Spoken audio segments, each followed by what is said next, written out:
What's going on, ladies and gentlemen? Welcome back to a brand new video, and in this one, like promised in last video, we're gonna be going over my player grades for the Blue Jays 2025 season. We got A through F, and we're gonna give each individual player a rank, and they have to be currently on the team. Like if they were traded away at the trade deadline, that don't count. They had to have finished the season with the Toronto Blue Jays. So if y'all are excited as much as I am, then make sure you like and subscribe, and let's get right into it. Okay, so we're gonna go from the bottom to the top. The first player I have in the F category is none other than Anthony Santander, okay? And it's pretty obvious why you got him in the F category. He was absolutely terrible the time that he played, and then he was injured if he wasn't playing, and he was expected to be one of the best players on the team. It's pretty self-explanatory. I don't feel like I gotta do a lot of explaining on that one. And the second guy is Bowden Francis. Now, Bowden Francis, I'll be 100% honest, I was not expecting him to be this dog shit during the regular season. If you remember last year, him and Brian Serven, the backup catcher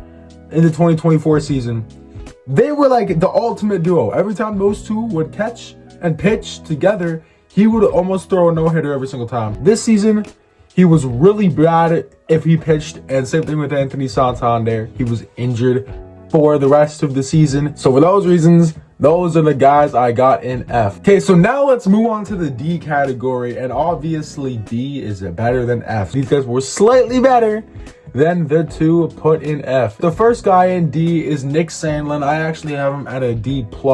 And the only reason he's at a D+ is because, yes, he only played 19 games, injured like the majority of the season. But in those 19 games, his numbers were freaking insane. I think he had around a 2 ERA with a bunch of strikeouts. Slider is absolutely filthy on this guy. So Nick Sandlin deserves a D+ at least. And the only reason he's that low is because he didn't play. If he played with those numbers the entire season, could have easily gotten a B. The second guy we have in D, don't even say his name at this point. It's Brendan Little, and he's got a D-. I've seen some people put him at a C or even as high as a B because his regular season, the first half of the regular season, was just that elite. But I think that the postseason and the second half of Brendan Little's season was so abysmal that I actually don't really give a shit what he did in the first half of the regular season. He's going at a D-. You know what? Brendan Little was so good in the first half because hitters were swinging at his stuff in the dirt. Hitters realized that, hey, this guy can't throw strikes, so if we just don't swing the bat, then he's gonna have to come into the zone, and that's when we swing the bat. That's all. They just said wait for him to throw strikes. Well, I got Jimmy Garcia at a D, and like Nick Sandlin, he was injured the majority of the season. A little worse than Nick Sandlin stat-wise when he was out there pitching, but when he was, actually wasn't that terrible. But again, it's the injury factor and the fact that he did not play that put him so low. All right, so now we're going to the mid category at a C. The first guy was going in C at a C+ is Jose Barrios. Now, injured the last bit of the season, came out of the bullpen before he got injured, did not play in the postseason. And when he played in the regular season, he had some quality starts here and there, but the numbers just aren't what we expect from Jose Barrios. A 4.5 ERA, that is not up to his standards. Usually closer to a full ERA below that, around like a 3.5, maybe to a 3.75 ERA. So he was pretty good for some starts, but the numbers just weren't good enough for me to put him any higher. And the second guy we have in the C category at a C is Mason Fluharty. This guy, he's a rookie. That's a pretty damn good rookie season. Absolutely clutch coming out of the bullpen. You could put him into any big spot, and it seemed like he could get out of it. Had some pretty big spots in the postseason, and his biggest spot of them all, coming in with the bases loaded at Dodger Stadium in the 9th inning, striking out Ohtani, getting Mookie Betts to ground out for his first career save back in the regular season. That was pretty insane. He gets a C. Pretty solid rookie season for Mason Fluharty. And now, the third person in C, also at a C+, along with Jose Barrios, is none other than the hound on the mound, Christopher Bassitt. And the reason Christopher Bassitt is at a C+ is also number wise. The first little bit of the regular season, it was looking like he was gonna go crazy. He had like a 2 ERA for like the first 5 starts or something like that. He was absolutely popping off, fell off a little bit, had some clutch moments in the postseason, clutch 8th inning in the game 7 against the Mariners. That was crazy. And like Jose Barrios, he gets a C+. The fourth guy we have in the C category is going to be Yariel Rodriguez. And this is kind of like a Brendan Little. Yariel Rodriguez, the first half of the season, it looked like he could have been an all-star and no one would have been mad at MLB for putting him as an all-star. You know what I'm saying? He was just that good. But in the second half of the regular season, I don't know what it was. He was not locked in. He was there for, I think, the first 2 rounds of the playoffs, if I'm not mistaken, and then not there for the World Series roster, because we just never used him at any point. The next guy we got in the C category at a solid C as well is Joey Loperfido. Joey Loperfido, solid bench piece, moved up and down, MLB, AAA, all that jazz. But when he was up in the majors, he was pretty freaking good. Santander was in instead of him. And then Santander got injured, so they replaced him with Joey Loperfido. And when they did, he was pretty solid off the bench. So that's why he's got a C. The fifth guy we have in the C category is at a C+. And he has the best mustache in all of baseball. It is none other than Davis Schneider. I used to hate Davis Schneider. Davis Schneider is one of my favorite players now, man. So shout out to Davis Schneider. He gets a C+, solid bench piece, can start as well. We know he can do that, and for that reason, he gets a C+. Pretty solid bat, pretty freaking good defense. And the final 6th player we have in the C category, the only C- of the category, is Myles Straw. It's because Myles Straw's offense is that horrendous. He can get a sack bunt down here and there. His defense is insane, and that's honestly why he's not lower than a C. You know what I'm saying? Like, if his defense was mediocre, I'd probably put him D. Just because of his defense, he's in C-. Hopefully, he can get the offense going next season, though, because we know he's going to be back on the team as a solid bench piece. Now, we go to the B category. The first person we got in the B category, Jeffrey Hoffman. And Jeffrey Hoffman has a B- because numbers were not there for Jeff Hoffman. Had a 4.5 ERA in the regular season. Was pretty freaking good in the postseason, except for Game 7 in the World Series, where he let up the game-tying home run when we were 2 outs away from winning the World Series. But other than that, he was pretty good. He gets a B- from your boy. Next, the best backup catcher in all of baseball. It's not even a debate. Mr. Tyler Heineman is also at a B-. He had some pretty good moments in the regular season. He had an infield hit that won the game against some team. He walked it off. So shout out to Tyler Heineman. Had some pretty clutch moments. Pretty solid defense as well from the backup catcher. So you'll have to freaking see it. He gets a B- from your boy. Then the Gold Glover himself, Dalton Varsho, and he would have won again if he wasn't injured for so long. He's at a B. Solid B for Dalton Varsho. And I don't think people realize his home run pace. This guy missed over half the season and he hit 21 home runs. He literally could have hit over 50 bombs if he played the entire regular season. Defense was outstanding as always. Power, outstanding this season. Like I said, 21 bombs in his limited games. Potentially could have hit way over 50 if he really wanted to. The next one in the B category, we got a lot of B's and A's because this season was pretty good for the Toronto Blue Jays. There's a lot of pretty good freaking players on this team. And the next one came over at the trade deadline. Ty France, who's also at a B along with Dalton Varsho. He won his first Gold Glove of his career. I'm pretty sure it's his first. But he won a Gold Glove this season. So shout out to Ty France for the outstanding defense. Good bench piece behind Guerrero, and if Guerrero DHs, then you put Ty France at first, and you feel good about it because Ty France is a pretty freaking good baseball player. When he first got traded over here, his offense was going crazy. Shout out to Ty France, you know what I'm saying? Then another solid B from your boy. Is this Braden Fisher? It better be, because that's Braden Fisher. Braden Fisher outstanding rookie season, 7-0. I actually don't know if that was his final record, but I saw something like that. Like his rookie season was going way under the radar. My guy had a 7-0 record. That doesn't mean a lot for relievers, but it was pretty freaking good. You know what I'm saying? Arm slot is wild, almost like Trey Savage's, which is kind of crazy. And he's going to be key for the future of the bullpen with the Toronto Blue Jays. You'll have to see it from Braden Fisher. All right, we got a lot of solid Bs in this one. And the next solid B we got is none other than my boy, Seranthony Dominguez. Seranthony Dominguez, absolute demon in the postseason. And after he came over here, pretty freaking amazing. Came from the Orioles. Seranthony Dominguez, solid numbers. We know he can throw that 100-mile-per-hour fastball, so that's also pretty freaking good. Next player, the first B+ of the B category, we got none other than your boy Nathan Lukes. And Nathan Lukes, what a career for Nathan Lukes, man.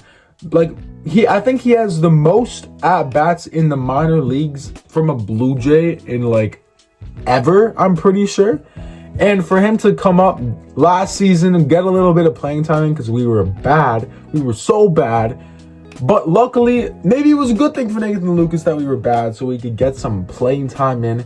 He did not make the opening day roster this season. But when he got his name recalled from AAA, best believe he put that work in. And he had some big hits in the postseason. Like, what more do you want from a guy, man? He's got a B+, pretty freaking solid.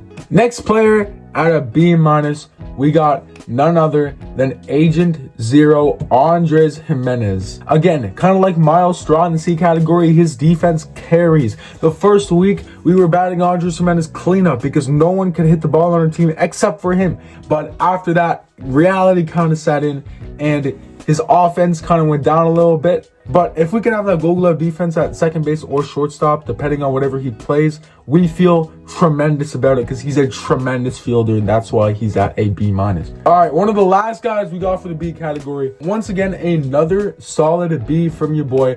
We got none other than a 41-year-old Max Scherzer. He missed a lot of time at the start of the season. When he was in there, he got like 13 starts, and I'm pretty sure something like that. He was exactly what you needed him to be. Signing Max Scherzer, we knew he wasn't going to be an ace. We knew he wasn't going to be terrible. We just needed him to go like give up 2 earned runs through 5 and let the bullpen take care of the rest. That's exactly what we got from Max Scherzer in the regular season. In the postseason, he was going toe-to-toe against the Seattle Mariners offense, giving them work, giving the Dodgers work too, man. In the Game 7 against the Dodgers, you can't tell me he didn't pitch a good game. Max Scherzer, regular season, exactly what you signed him for. In the playoffs, that's just the cherry on top, you know what I'm saying? All right, the next guy we got in B, apparently you got some more, is Shane Bieber. And the only reason Shane Bieber's not at an A+, 1, coming off of Tommy John, 2, didn't get a lot of starts in. His first start against the Marlins was probably his best start mid in the postseason. He was mid in the postseason. He got the job done in Game 7 against the Mariners, and that's all you need from your players in the postseason is to get the job done. All right, the final guy we have in the B category, and he's also at a B+, just because I love him so much. We got my favorite reliever out of the bullpen. It's none other than Tommy Nance. Tommy Nance, his curveball, absolutely filthy. If he was with the team the entire season, he actually probably would be recognized a lot more than he is with the fan base from right now, because he was just up and down AAA a little bit, between AAA and the majors. When he was in the majors, he was amazing. And now it's the moment you've all been waiting for, the A category. And the first guy that is going in the A category, I got him at an A-. It is none other than Kevin Gausman. Kevin Gausman, during the postseason, he turned up. The last few weeks of the regular season and the postseason, he was our ace. And the start of the season, pretty mid, not gonna lie, but after that, he showed you why he could be an ace, and he absolutely delivered. Next, also with an A-, I got Vladimir Guerrero Jr. Vladimir Guerrero Jr. is obviously a player caliber worthy of over a A-. It's just that this season was a little down season. We know he can be an MVP caliber player. He was literally second in MVP in 2021, I believe. The first solid A I have, the highest grade given out so far, is none other than Bo Bichette. And literally the only context I have is that if he did not get injured during the last bit of the regular season, which I still blame Carlos Fabulous for, by the way, then he would have got an A+. Here is the first A+ of the video. It is none other than Mr. George Springer. 32 bombs, batted over 300 for the first time in his career, won the Silver Slugger Award, our MVP, finished top 5 in MVP actually in the American League. So that's pretty freaking good from George Springer. All right, the next A- that we have, his name is Addison Barger. Kind of like Dalton Varsho, I love the fact that when Addison Barger goes up there, he's trying to do damage. He's not trying to get on base. He's trying to hit a home run and get off the base as fast as possible with every swing, and the intent behind every swing is there. The defense is absolutely amazing in right field or third base. The arm, he can gun down guys at the plate. He's still young. Like, he's got a bright future ahead of him. So shout out to Addison Barger. The second A+ that we have on the squad is going to the captain, Alejandro Kirk. When Danny Jansen left this team, a lot of people were wondering if Alejandro Kirk could take the workload from Danny Jansen. And boy, did he prove that he can. You know what I'm saying? Pretty good contact hitter. Fell off a little bit towards the end of the regular season, but then hit that massive grand slam to put the Blue Jays past the wild card. In the postseason, he was on fire against the Yankees and his defense. So shout out to Kirk, man. Amazing defense, amazing offense. Can go yard if you need him to. The third and final A+ I believe that we have. This might be a little controversial to some people, but it's Trey Savage. I know he only pitched 3 games in the regular season. Outstanding postseason. He freaking deserves it. Okay? Against the Yankees. No hit shutout. 12 Ks through 5 innings. 5 innings, he had 12 strikeouts. That's insane. I'm so happy. This guy's rookie eligible next season. If he doesn't win the Rookie of the Year, we're gonna riot. I'm so happy we get to see a full season of Trey Savage. The next guy we have, Eric Lauer. He's at A-. And Eric Lauer, people don't give Eric Lauer enough credit, I don't think. Because during the regular season, when we were having trouble with Max Scherzer and trying to find a 5th man on the roster, Eric Lauer was the guy that came in and said, hey, I can be your 5th starter while you're trying to hold it down. And he held it down, you know what I'm saying? When he came back into the bullpen after being the 5th starter, he was absolutely amazing in the bullpen as well. And that's why he's at an A-. One of the last guys we got on the list is Ernie Clement. Ernie Clement, the MLB leader of all time with most hits in the postseason. He's out of A-. You'll love to see it for Ernie Clement, man. Had a chance to walk it off in Game 7. Just missed a home run by this much. Tremendous postseason. Tremendous regular season. So shout out to Ernie Clement. Tremendous defense as well. Also got robbed of a Gold Glove. He was literally nominated for 2 different spots for Gold Glove, utility and third base, and didn't win either of them. The other 2 players that I did not mention, they just didn't have their faces on there. IKF, he got a B-. And Louis Varland, absolute workhorse in the postseason, he got a B+. So this is my final ranking. Let me know what you guys think about the ranking in my comments down below. What would you change if you would change anything? Is it a W list? Is it an L list? Let me know. But other than that, it's been me, boy Brandon. More free agency videos coming out soon. More videos like this coming out soon. So if you enjoyed this one, make sure to like and subscribe. And with that being said, it's been your boy Brandon. I break down the Toronto Blue Jays. I'll see you next time. Peace.